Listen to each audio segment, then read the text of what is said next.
ये ऐतिहासिक स्थान है। यहाँ हमारे दो गुरुओं के चरण पड़े हैं। फर्स्ट गुरु गुरु नानक देव जी 1505, उसके बाद 1666 को नौवें गुरु गुरु तेग बहादुर साहब। 1666 में औरंगजेब ने राम सिंह को भेजा, उनको हुक्म किया या तो आप राजवाट छोड़ो या आप करो। उनकी बेनती पे गुरु तेग बहादुर साहब जी अपने परिवार को लेके वहां से पंजाब से चले थे, आनंदपुर साहब से पटने साहब अपने परिवार को छोड़ के गुरु जी यहाँ पहुंचे। यहीं बैठ के गुरु जी ने यहाँ की लोकल वासी नेता धोबन थी जो लोगों को तंग करती थी, उसने गुरु जी के ऊपर भी हमले किए। वो समझ गई कि ये कोई कुदरती पावर है, मैं इनका मुकाबला नहीं कर सकती। गुरु जी ने कहा कि आप भले काम करो, आप क्यों बुरे काम करती है, वैसे ही आपका नाम अमर होगा। तो फिर उसने भले काम किए, उनके नाम से ये शहर है।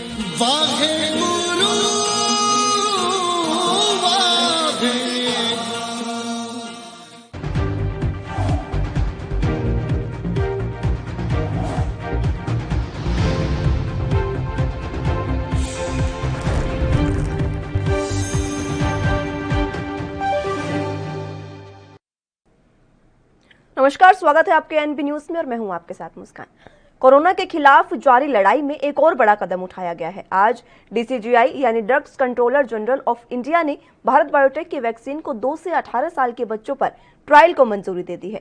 पहले कोरोना वैक्सीन पर निगाह रखने वाली सब्जेक्ट एक्सपर्ट कमेटी ने इसके ट्रायल की सिफारिश की थी। जानकारी के मुताबिक भारत बायोटेक की ओर से ये ट्रायल 525 वॉलंटियर्स पर किया जाएगा।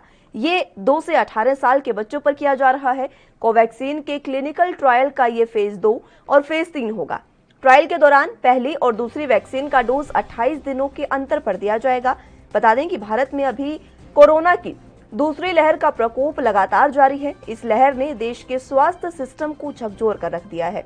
हर ओर तबाही का मंजर है और लोगों की मौत हो रही है।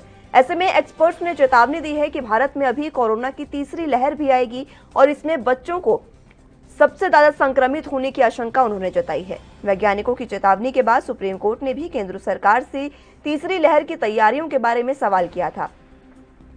कई राज्य सरकारों ने अभी से ही बच्चों के लिए अलग से अस्पताल बनाने का काम भी शुरू कर दिया है। हालांकि वैक्सीन पर ही सारी उम्मीदें फिलहाल टिकी हुई है। बता दें कि अभी दुनिया में बेहद कम देश ऐसे हैं जहां पर बच्चों को वैक्सीन लगाने का काम शुरू किया गया है। हालांकि अमेरिका में फाइजर की वैक्सीन को मंजूरी मिल गई है और जल्द ही 12 साल से अधिक उम्र के बच्चों को और 16 साल से कम उम्र के बच्चों को ये वैक्सीन लगाई जाएगी। वहीं एक तरफ जहां तीसरी लहर में मुकाबले के लिए बच्चों पर वैक्सीन का ट्रायल शुरू किया जा रहा है, इस बीच भारत में वयस्कों का टीकाकरण जारी है। 18 साल से अधिक उम्र वाले लोगों का टीका उनको लगाया जा रहा है। हालांकि कई राज्यों में वैक्सीन की किल्लत होने के कारण इसकी रफ्तार कुछ हद तक धीमी पड़ गई है। लोग लाइनों में लगे हैं, लेकिन वैक्सीन सेंटर में वैक्सीन ही नहीं है, इसलिए लोगों को निराश होकर वापस लौटना पड़ रहा है। ये हाल दिल्ली, मुंबई समेत कई राज्यों का है जहां पर कोरोना वैक्सीन नहीं लगाई जा रही है। लेकिन फिलहाल सबसे बड़ा सवाल ये कि जिस तरह से ट्रायल को मंजूरी दे दी गई है, ये कितने समय में पूरा होगा? क्या तीसरी लहर आने से पहले ये ट्रायल पूरा हो पाएगा? ये काफी अहम सवाल है। तमाम जानकारी आज हम करेंगे।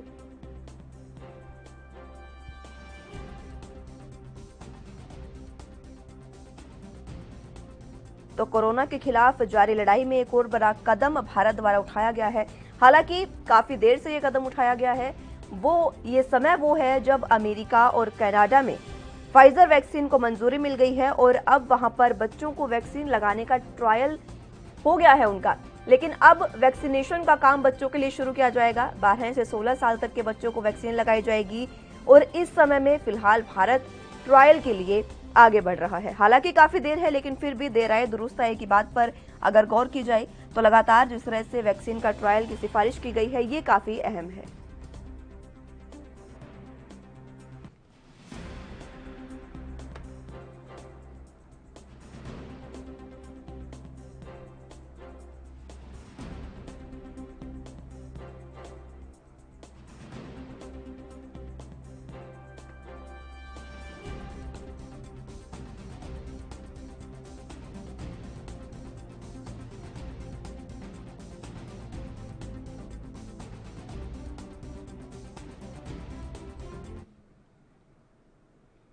तो डीसीजीआई ने वैक्सीन के लिए ट्रायल को मंजूरी दे दी है। कोवैक्सीन है ये जिसका ट्रायल किया जाएगा। इस पर आज हम चर्चा करेंगे और तमाम डॉक्टर से जानेंगे कि किस तरह से ये वैक्सीन सही है या नहीं, बच्चों को लगाई जानी चाहिए या नहीं। हमारे साथ डॉक्टर देके गुप्ता मौजूद हैं, सीएमडी हैं फेलिक्स हॉस्पिटल के। सर, सबसे पहले तो नमस्कार, स्वागत है आपका एनबी न्यूज पर। सर, मैं सबसे पहले आपसे ये जानना चाहूंगी कि जिस तरह से बच्चों के लिए वैक्सीन को ट्रायल को मंजूरी दी गई है, किस हद तक ये सही है? क्या बच्चों को वाकई वैक्सीन लगाने की जरूरत है या बच्चों में वैसे ही इम्यूनिटी को इंक्रीज किया जा सकता है? नहीं, आपका बड़ा अच्छा सवाल है। मैं बताना चाहूंगा, हम लोग कई बार आपके चैनल के माध्यम से और डिफरेंट चैनल माध्यम से हम बोल चुके हैं कि बच्चों पे भी ट्रायल करे जाने चाहिए, क्योंकि बच्चों के लिए वैक्सीनेशन बहुत जरूरी है। आपको पता होगा, दुनिया का सबसे बड़ा वैक्सीन प्रोग्राम हम लोग बच्चों पे चलाते हैं। तो बच्चों को हम लोग 5 साल तक बहुत सारे वैक्सीन लगते हैं, BCG, DPT, oral polio, hepatitis B, mumps, measles, rubella, MMR, chicken pox, ऐसे टाइफाइड, ऐसे बहुत सारे वैक्सीन लगते हैं। तो ये भी अगर हम वैक्सीन नहीं लगाएंगे बच्चों को तो बच्चे ससेप्टेबल रहेंगे और अगली कोई लहर आएगी तो बच्चों को भी इन्फेक्शन बढ़ सकता है। अगर कोई म्यूटेशन हो गई तो बच्चों को भी सीरियस प्रॉब्लम से कॉम्प्लिकेशन हो सकते हैं। तो अगर हमें बच्चों को बचाना है और बच्चों को सेफली स्कूल भेजना है, बिकॉज जब स्कूल भी खोलने पड़ेंगे, कब तक हम बच्चों को स्कूल बंद कर सकते हैं? तो हमें बच्चों को वैक्सीनेट करना पड़ेगा। जैसे आप देखा होगा आपने, कनाडा, US में उन्होंने 12 साल से ऊपर फाइजर को अप्रूवल दे दिया, उनकी स्टडी में आ गया कि वैक्सीन बिल्कुल सेफ है, तो वो 12 साल से ऊपर बच्चों को वैक्सीन लगाना उन्होंने शुरू कर दिया है। ऐसे ही हमारी गवर्नमेंट ने भी 2 साल से ऊपर कोवैक्सीन को अप्रूवल दे दिया है स्टडी करने के लिए। अभी 525 बच्चों पर स्टडी होनी है, जो एम्स पटना, एम्स दिल्ली और दूसरे नागपुर में कई सारे बड़े हॉस्पिटल्स हैं, वहाँ पे स्टडी होगी। और उसके बाद अगर स्टडी में सब कुछ ठीक रहा, बच्चों के लिए सेफ रही वैक्सीन, तो हो सकता है अगले 5-6 महीने में हम वैक्सीन बच्चों को लगाना शुरू कर दें। जी गुप्ता जी, बहुत जरूरी है। जी, मैं आपसे ये जानना चाहूंगी कि कोवैक्सीन का ट्रायल शुरू किया गया है। हमारे पास 2 वैक्सीन है, कोवैक्सीन और कोविशील्ड। कोवैक्सीन का ट्रायल शुरू किया गया है, लेकिन क्या कोवैक्सीन बच्चों पर सीधे तौर पर लगाई जा सकती है? ट्रायल उनका किया जा सकता है या फिर इसके लिए पहले भी कोई और ट्रायल होना चाहिए? नहीं, बच्चों पे ट्रायल होंगे, पहले फेज 2 ट्रायल होगा, फेज 3 ट्रायल होंगे। 2 ट्रायल्स होते हैं। फेज 1 ट्रायल नॉर्मली हम लोग जानवरों पे करते हैं, ठीक है, गिनी पिग वगैरह पे करते हैं। और फेज 3 तो फेज 2 एंड ट्रायल तो ऑलरेडी हो चुके हैं सारे वैक्सीन के, एडल्ट और बच्चों का सेम था फेज 1। फेज 2 और फेज 3 ट्रायल पैरेलल ट्रायल होंगे। अगर फेज 2 फेज ट्रायल दोनों में बच्चों में वैक्सीन सेफ पाई गई तो हम वैक्सीन लगाएंगे। कोविशील्ड का ट्रायल इंडिया में इसलिए नहीं चल रहा कि कोविशील्ड का जो ट्रायल चलेगा वो एस्ट्राजेनेका और ऑक्सफोर्ड यूनिवर्सिटी वो मिलकर प्लान करेंगे। हमारा उस पर रूल नहीं है, हमारा तो सिर्फ प्रोडक्शन हो रहा है इंडिया में, सीरम इंस्टीट्यूट ऑफ इंडिया से। हम लोग उसकी मैन्युफैक्चरिंग में और ट्रायल्स पे कंट्रोल नहीं है हमारा। तो इसीलिए जो कोवैक्सीन जो है वो इंडियन वैक्सीन है, इंडिजिनस वैक्सीन है, तो वो इंडिया में ट्रायल शुरू करें। मैं बाकी भी वैक्सीन मैन्युफैक्चरर है, चाहे वो कोविशील्ड है, चाहे स्पुतनिक है, चाहे वो मॉडर्ना है या जॉनसन एंड जॉनसन है, ऐसी और बहुत सारी वैक्सीन है जो इंडिया में जाइडस की बन रही है। तो इन सबको भी बच्चों में ट्रायल साथ साथ शुरू कर देने चाहिए, बिकॉज ट्रायल शुरू कर देंगे तो जल्दी ही हमें रिजल्ट आएंगे, जल्दी ही अप्रूवल मिलेगा, बच्चों को हम जल्दी वैक्सीन लगा सकेंगे। बिल्कुल गुप्ता जी, बहुत अहम बात आपने कही है कि पहले वो वैक्सीन को इंपोर्ट करके उनका ट्रायल शुरू कर देना चाहिए, उनको वैक्सीन बच्चों को लगानी चाहिए। एक समय देखिए, इस समय ये है कि वहां पर ट्रायल खत्म होने के बाद बच्चों पर वैक्सीनेशन का काम शुरू हो गया है, लेकिन भारत इस समय ट्रायल की ओर आगे बढ़ रहा है। हालांकि काफी देर है, लेकिन आपको क्या लगता है कि कब ये ट्रायल शुरू हो जाना चाहिए और कब तक ये ट्रायल खत्म हो जाना चाहिए? क्योंकि तीसरी लहर आने वाली है और बच्चे उसमें सबसे ज्यादा संक्रमित भी होने वाले हैं, ये भी कहा जा रहा है। बिल्कुल ठीक कह रहे हैं, बट ट्रायल इतनी जल्दी नहीं शुरू हो सकते और ना जल्दी खत्म हो सकते हैं। ट्रायल का अपना टाइम लगता है। ऑलरेडी हम लोग ट्रायल को बड़ा कंप्रेस कर चुके हैं और पैरेलली हम फेज 2 फेज 3 ट्रायल्स करेंगे तो ज्यादा हो सकता है, इसलिए समय की बचत हो जाए। कुछ भी करेंगे तो भी 5-6 महीने लग जाएंगे ट्रायल होने में और रिजल्ट आने में, और उसके बाद अप्रूवल में भी कुछ टाइम लगता है। तो मुझे लगता है 6 महीने तक तो हमें अभी इंतजार करना पड़ेगा छोटे बच्चों को वैक्सीन लगाने के लिए। जी गुप्ता जी, ट्रायल के लिए जिस तरह से आपने कहा कि समय लग सकता है, तो तीसरी लहर कह रहे हैं कि अक्टूबर-नवंबर में आने वाली है। कहा यह जा रहा है, अभी ये कुछ भी स्पष्ट नहीं है, लेकिन कहा जा रहा है कि जल्द ही तीसरी लहर आ सकती है और उसमें बच्चों के भी संक्रमण का खतरा है। तो क्या ऐसा काम करना चाहिए जिससे हमारा ट्रायल भी ठीक है समय पर पूरा हो जाए, लेकिन बच्चों को उस संक्रमण से बचाया जा सके? बिल्कुल ठीक कह रहे हैं, लेकिन अभी ये कहना बड़ा जल्दबाजी है कि तीसरी लहर में बच्चे ही सिर्फ इफेक्ट होंगे, ऐसा नहीं है। जो भी वल्नरेबल पॉपुलेशन होगी, चाहे बच्चे हों, बड़े हों, जिनको या तो वैक्सीन नहीं लगा या जिनका नेचुरल इन्फेक्शन नहीं हुआ या नेचुरल इन्फेक्शन को पहले हो चुका है, उनकी एंटीबॉडीज वीन ऑफ हो गई और दोबारा ससेप्टेबल हो गए। तो 3 लोग होंगे। गुप्ता जी, मैं रोकना चाहूंगी, आपको माफी चाहूंगी इसके लिए, लेकिन आपसे चर्चा लगातार करते रहेंगे, जुड़े रहिए आप हमारे साथ। फिलहाल यहाँ एक छोटे से ब्रेक के लिए रुकेंगे।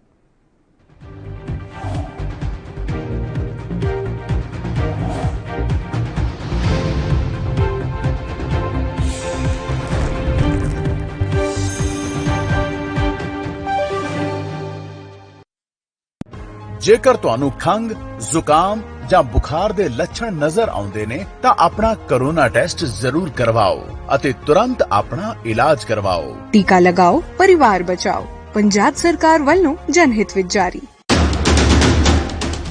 राष्ट्र धर्म रात 8 बजे सिर्फ ANB न्यूज पर।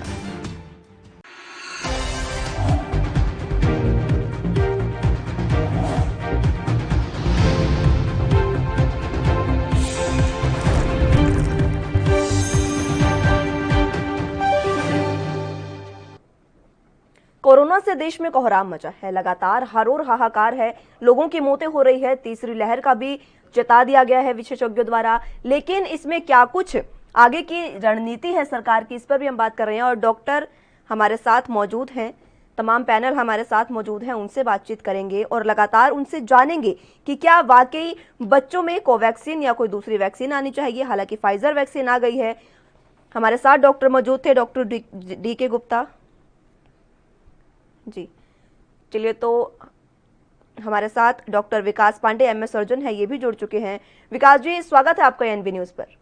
नमस्कार विकास जी, मैं आपसे ये जानना चाहूंगी कि हमारे साथ डॉक्टर डी.के. गुप्ता भी मौजूद थे। उन्होंने कहा कि ट्रायल में अभी समय लगेगा, लेकिन मैं आपसे ये जानना चाहूंगी कि तीसरी लहर जो आने वाली है उससे पहले बच्चों को किस तरह से सुरक्षित रखा जाए। मैडम, मेरा कहना ये रहेगा कि सरकार का जो मूव है या डीसीजीआई का जो निर्णय आज आया है कि अब उन्होंने भारत बायोटेक को मंजूरी दी है बच्चों के ट्रायल के लिए 2 से 18 साल को, ये एक वेलकम मूव है। ये शुरुआत उनको पहले करनी चाहिए थी, ये ट्रायल उनको पहले करना चाहिए था, क्योंकि ट्रायल में समय तो लगता है, कोई भी रिसर्च करने में टाइम लगता है, फिर उसका एक रिसर्च का आउटकम आएगा, then we are going to implement things. तो फिर भी देर आए दुरुस्त आए। अब मैं इस निर्णय का स्वागत करता हूँ और मैं चाहता हूँ कि ये ट्रायल सक्सेसफुल हो और ये फिर वैक्सीनेशन के प्रोग्राम में बच्चों को इंक्लूड किया जाए। जहाँ तक रही बच्चों को सुरक्षित रखने की बात, तो जो हमारे कोविड केयर के गाइडलाइंस हैं हमें उनको स्ट्रिक्टली फॉलो करना है। अभी हमारे अस्पताल में भी हम देख रहे हैं कि ऐसे बहुत सारे बच्चे जो कोविड से इन्फेक्ट होकर आ रहे हैं, तो that is a matter of serious concern. तो मैं ये चाहूंगा कि बच्चों को ऐसी परिस्थितियों से दूर रखें, बच्चों को घर में भी हम इन कोविड के जो प्रोटोकॉल्स हैं उनका फॉलो करें, बच्चों की दूरी बना के रखें, मास्क का प्रयोग करें, हाथों को सैनिटाइज करें। इन सारी जो हमारे प्रिकॉशंस के वो हैं उन चीजों की बेहतर तरीके से हम फॉलो करें।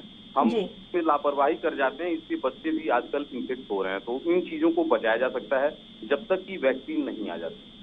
डॉक्टर पांडे, आपने बात कही, मैं आपसे ये जानना चाहूंगी कि तीसरी लहर में बच्चों को संक्रमित होने की आशंका जताई गई है, क्या वाकई इस बात को सच मान लेना सही है?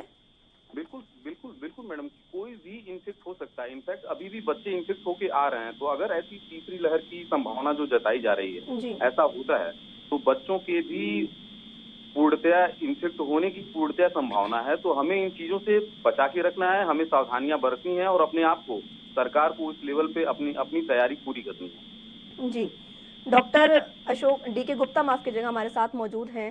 गुप्ता जी, आपसे मैं जानना चाहूंगी कि सरकार की क्या तैयारियां आगे होनी चाहिए जिससे बच्चों को संक्रमित होने से बचाया जा सके। हालांकि संक्रमण का अगर खतरा होगा तो उस लेवल पर ना जाकर उसको कम किया जा सके।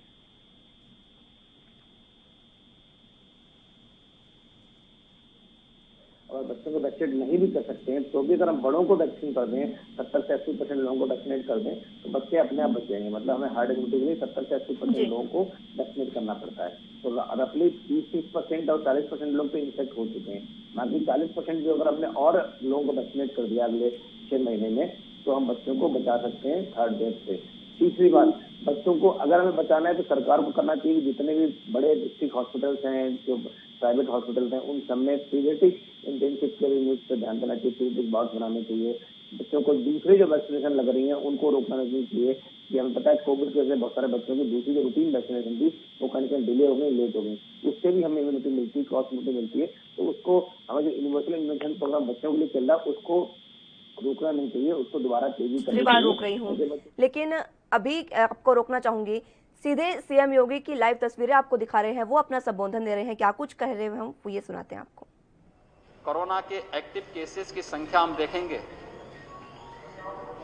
तो ये संख्या 12 दिन के अंदर 1,06,000 कम हुई है। प्रदेश सरकार ने ट्रेस, टेस्ट एंड ट्रीट की जिस नीति को आगे बढ़ाया है, इसमें आदरणीय प्रधानमंत्री जी के मार्गदर्शन में हम लोग पहले दिन से ही इस अभियान के साथ जुड़े हैं और सेकेंड वेव पर भी हम लोगों ने इसी आधार पर नियंत्रण स्थापित किया है और ये लगातार इस पर हम लोग इसको प्रभावी रूप से इसके संक्रमण की चेन को ब्रेक करने का कार्य कर रहे हैं। व्यापक पैमाने पर टेस्ट हो रहे हैं। प्रदेश के अंदर आज के दिन पर हम लोग 4,36,00,000 से अधिक टेस्ट पूरे कर चुके हैं। फिलहाल यहां रुकेंगे एक छोटे से ब्रेक के लिए, जल्द हाजिर होंगे।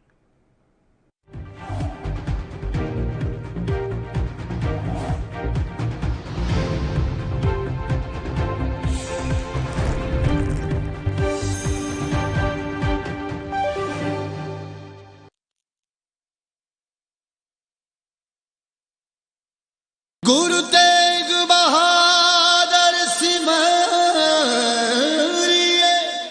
औरंगजेब ਦੇ ਵੱਲੋਂ ਹਿੰਦੂ ਧਰਮ ਦੇ ਲੋਕਾਂ ਦੇ ਉੱਪਰ ਅਤਿਆਚਾਰ ਕੀਤਾ ਜਾ ਰਿਹਾ ਸੀ। ਤੇਗ ਬਹਾਦਰ ਮਹਾਰਾਜ ਜੀ ਦੇ ਚਰਨਾਂ ਦੇ ਵਿੱਚ ਕਸ਼ਮੀਰੀ ਪੰਡਤ ਪਹੁੰਚੇ, ਆ ਕਰਕੇ ਫਰਿਆਦ ਕੀਤੀ। ਗੁਰੂ ਤੇਗ ਬਹਾਦਰ ਮਹਾਰਾਜ ਜੀ ਨੇ ਦਿਲਾਸਾ ਦਿੱਤਾ ਕਿ ਜਾ ਕਰਕੇ ਤੁਸੀਂ ਔਰੰਗਜ਼ੇਬ ਨੂੰ ਕਹਿ ਦੇਵੋ ਕਿ ਸਾਡਾ ਗੁਰੂ ਤੇਗ ਬਹਾਦਰ ਜੀ ਹੈ, ਉਹਨਾਂ ਨੂੰ ਆਪਣੇ ਧਰਮ ਵਿੱਚ ਤਬਦੀਲ ਕਰ ਲਵੋਗੇ ਤੇ ਅਸੀਂ ਸਾਰੇ ਹੀ ਇਸਲਾਮ ਧਰਮ ਨੂੰ ਕਬੂਲ ਕਰ ਲਵਾਂਗੇ। ਔਰੰਗਜ਼ੇਬ ਨੇ ਗੁਰੂ ਤੇਗ ਬਹਾਦਰ ਮਹਾਰਾਜ ਜੀ ਦੇ ਗ੍ਰਿਫਤਾਰੀ ਦੇ ਵਾਰੰਟ ਜਾਰੀ ਕੀਤੇ। ਗੁਰੂ ਤੇਗ ਬਹਾਦਰ ਮਹਾਰਾਜ ਜੀ ਨੇ ਹਿੰਦੂ ਧਰਮ ਦੀ ਰੱਖਿਆ ਦੇ ਲਈ ਦਿੱਲੀ ਚਾਂਦਨੀ ਚੌਂਕ ਦੇ ਅੰਦਰ ਬਲੀਦਾਨ ਦਿੱਤਾ। ਗੁਰੂ ਤੇਗ ਬਹਾਦਰ ਮਹਾਰਾਜ ਜੀ ਦੇ ਬਾਬਤ ਇਹ ਕਿਹਾ ਜਾਂਦਾ, ਗੁਰੂ ਤੇਗ ਬਹਾਦਰ ਮਹਾਰਾਜ ਜੀ ਹਿੰਦ ਦੀ ਚਾਦਰ ਨੇ। ਵਾਹਿਗੁਰੂ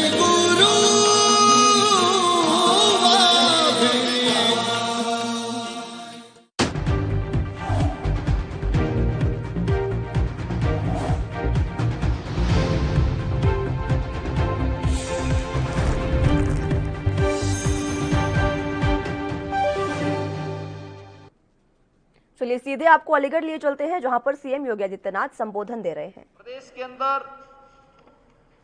टीकाकरण की जो स्थिति है, कोविड से बचाव का जो सबसे अच्छा माध्यम है वह है टीका। पहले तो बचाव हम करें, लेकिन सुरक्षा कवच के रूप में टीका हम जरूर लगाएं।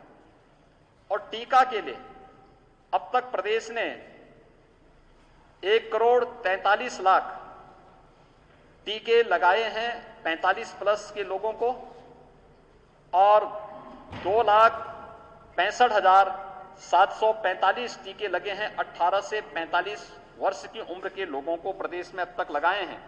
और ये टीकाकरण का कार्यक्रम प्रदेश के अंदर सफलतापूर्वक आगे बढ़ रहा है। प्रदेश में वर्तमान में ऑक्सीजन की संभावित संकट को फिर से इस प्रकार की क्राइसिस न हो, इसमें प्रधानमंत्री केयर फंड से प्रदेश को 161 ऑक्सीजन प्लांट लगाने की सहमति मिली है। कुछ पर कार्य प्रारंभ हो चुका है और राज्य सरकार भी अपने संसाधनों से अलग अलग विभागों के माध्यम से, स्वास्थ्य विभाग, गन्ना विभाग, चिकित्सा शिक्षा विभाग, CSR से, MSME और अन्य विभागों के माध्यम से भी ऑक्सीजन प्लांट लगाए जा रहे हैं। हम 377 नए ऑक्सीजन प्लांट के लिए वर्तमान में राज्य के अंदर काम चल रहा है। प्रदेश के अंदर वर्तमान में हम लोगों ने बेड्स की क्षमता भी बढ़ाई है।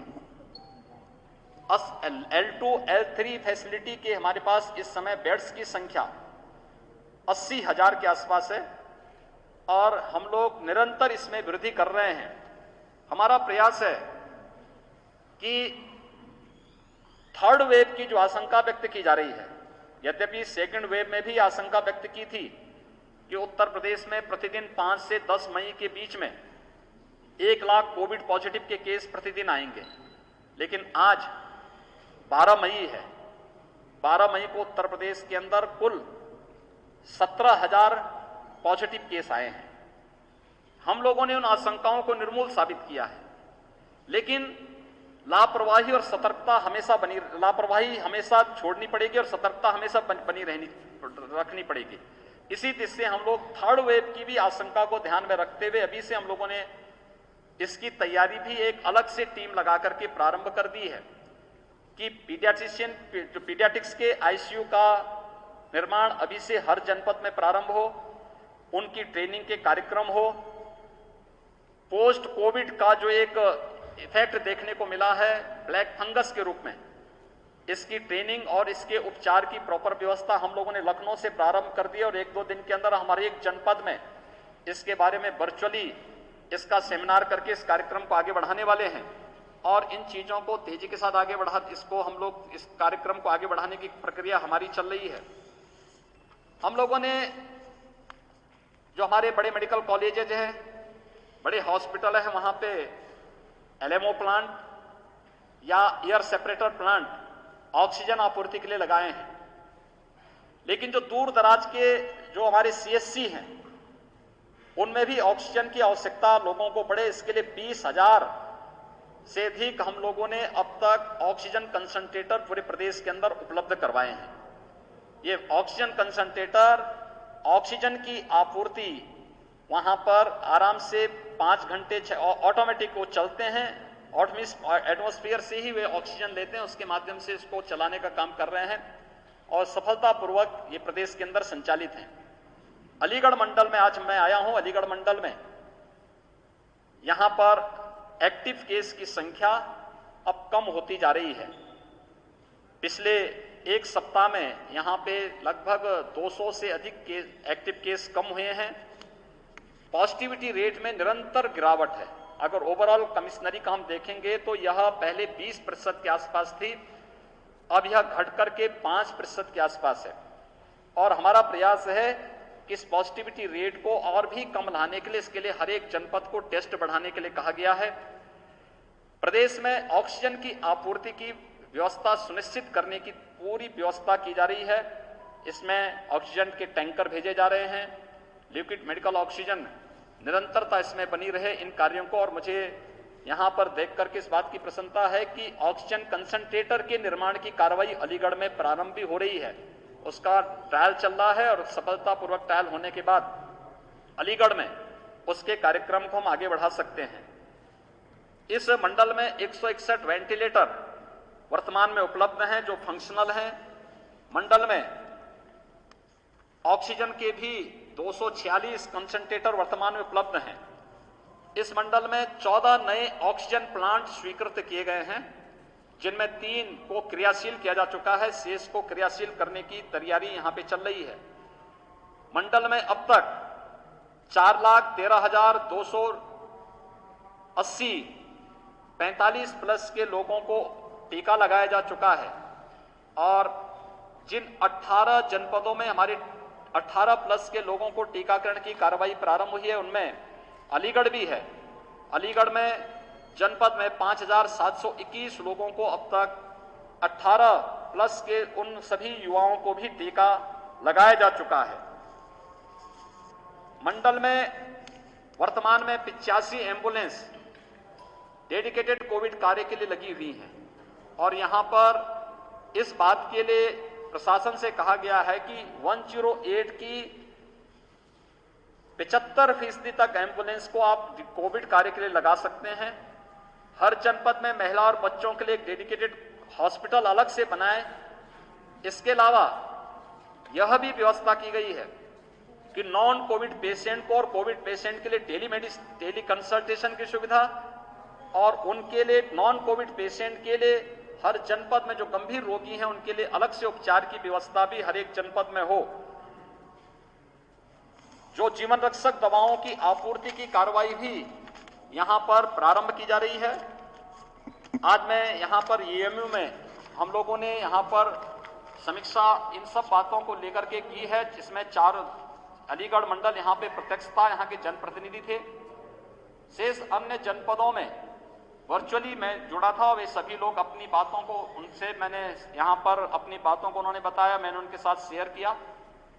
एएमयू में मेरा आने का एक और उद्देश्य था कि मीडिया में कतिपय उसमें मीडिया के उसमें एक खबरें चल रही थी, एएमयू में बहुत सारे प्रोफेसर या बहुत सारे लोगों की मृत्यु हुई है कोविड के कारण।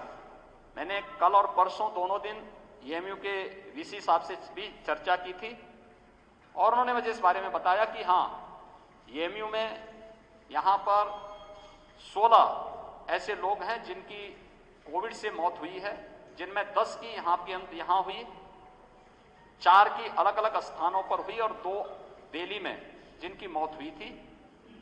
लेकिन इसमें सबसे बड़ी बात यह कि जो पहले चरण में वैक्सीनेशन के कार्यक्रम में लोग वैक्सीन नहीं लगा पाए थे, उस कारण से भी ये चीजें हुई हैं। लेकिन अब वैक्सीनेशन के कार्यक्रम के साथ सभी जुड़ चुके हैं और ये वैक्सीनेशन के कार्यक्रम के साथ जुड़ना ये अपने आप में एक सुरक्षा कवच प्रदान करता है।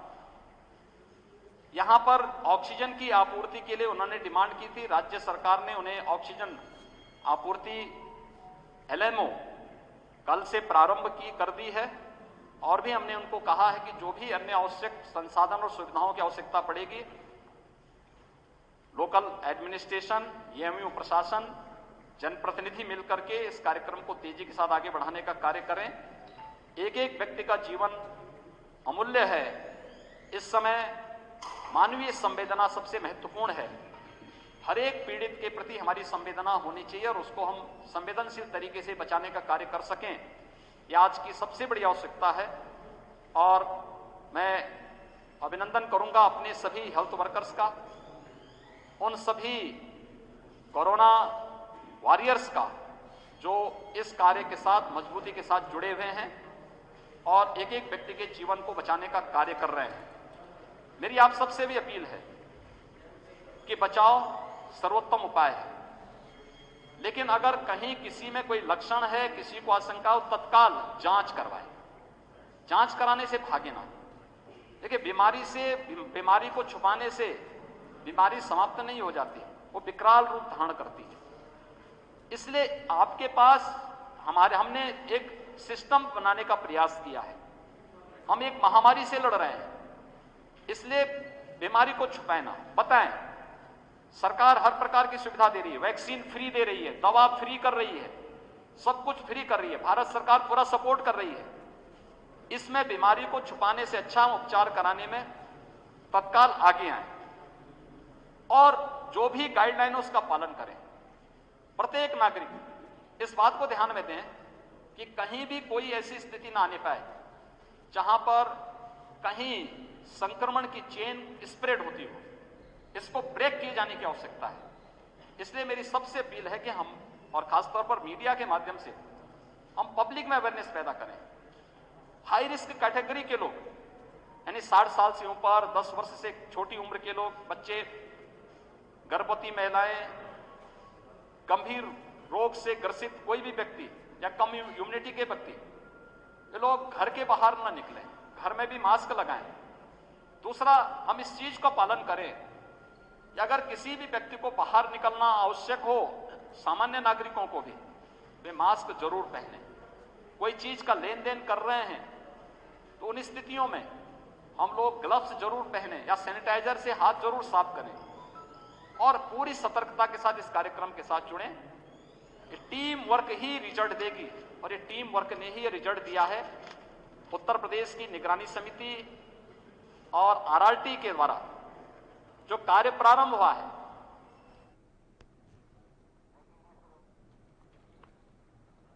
तो बड़ी खबर आपको बता रहे हैं। यूपी के सीएम योगी आदित्यनाथ को आप सुन रहे थे। बड़े पैमाने पर टेस्ट यूपी में किए जा रहे हैं, ये यूपी के सीएम योगी आदित्यनाथ कह रहे थे। यूपी के सीएम योगी आदित्यनाथ को आपने सुना, तमाम तरह की बातें उन्होंने कही कि कोरोना को यूपी से भगाने में किस तरह से वो बातचीत कर रहे हैं, किस तरह से काम कर रहे हैं। लगातार वो तमाम कोशिशें कर रहे हैं जिससे कोरोना को यूपी से भगाया जा सके और यूपी में लगातार कोरोना के केसों में कमी भी देखने को मिली है। फिलहाल के लिए मेरे साथ बस इतना ही। आप जुड़े रहिए एनपी न्यूज के साथ। नमस्कार।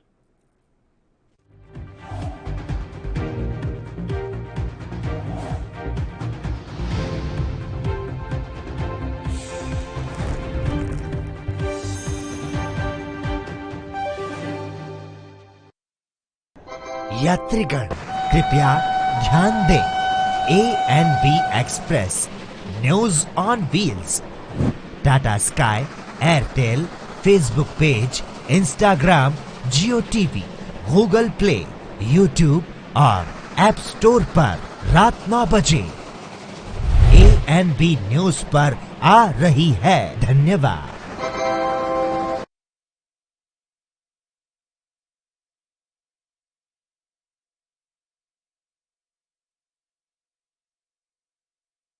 गुरु तेग बहादुर सिमरिए। दिल्ली विखे स्थित है 9वें पातशाह श्री गुरु तेग बहादुर साहिब जी दी अडोलता दा प्रतीक गुरुद्वारा सीसगंज साहिब। सतगुरु तेग बहादुर पातशाह महाराज ਨੂੰ ਔਰੰਗਜ਼ੇਬ ਦੇ ਹੁਕਮ ਦੇ ਨਾਲ ਜਲਾਦ ਜਲਾਲੂਦੀਨ ਨੇ ਤਲਵਾਰ ਦਾ ਵਾਰ ਕੀਤਾ ਅਤੇ ਸਤਗੁਰੂ ਪਾਤਸ਼ਾਹ ਮਹਾਰਾਜ ਸ਼ਹੀਦ ਹੋਏ, ਜਿੱਥੇ ਅੱਜ ਕੱਲ੍ਹ ਗੁਰਦੁਆਰਾ ਸ਼ੀਸ਼ਗੰਜ ਸੁਸ਼ੋਭਿਤ ਹੈ। ਸਤਗੁਰੂ ਪਾਤਸ਼ਾਹ ਮਹਾਰਾਜ ਦੀ ਪਵਿੱਤਰ ਯਾਦ ਵਿੱਚ ਇਤਿਹਾਸਕ ਸਥਾਨ ਦਿੱਲੀ ਵਿਖੇ ਹੀ ਸਥਿਤ ਹੈ ਗੁਰੂ ਸਾਹਿਬ ਜੀ ਦੇ ਜੀਵਨ ਦੀ ਗਾਥਾ ਬਿਆਨ ਕਰਦਾ ਗੁਰਦੁਆਰਾ ਰਕਾਬਗੰਜ ਸਾਹਿਬ। ਲੱਖੀ ਸਾਹਿਬ ਵਣਜਾਰੇ ਨੇ ਸਤਗੁਰੂ ਪਾਤਸ਼ਾਹ ਮਹਾਰਾਜ ਜੀ ਦੇ ਪਵਿੱਤਰ ਧੜ ਨੂੰ ਆਪਣੇ ਘਰ ਜੋ ਅੱਜ ਕੱਲ੍ਹ ਗੁਰਦੁਆਰਾ ਰਕਾਬਗੰਜ ਸਾਹਿਬ ਸੁਸ਼ੋਭਿਤ ਹੈ, ਨਵੇਂ ਪਾਤਸ਼ਾਹ ਮਹਾਰਾਜ ਜੀ ਦਾ ਧੜ ਦਾ ਬੜੇ ਹੀ ਸਨਮਾਨ ਸਤਿਕਾਰ ਦੇ ਨਾਲ ਸੰਸਕਾਰ ਕਰ ਦਿੱਤਾ। ਵਾਹਿਗੁਰੂ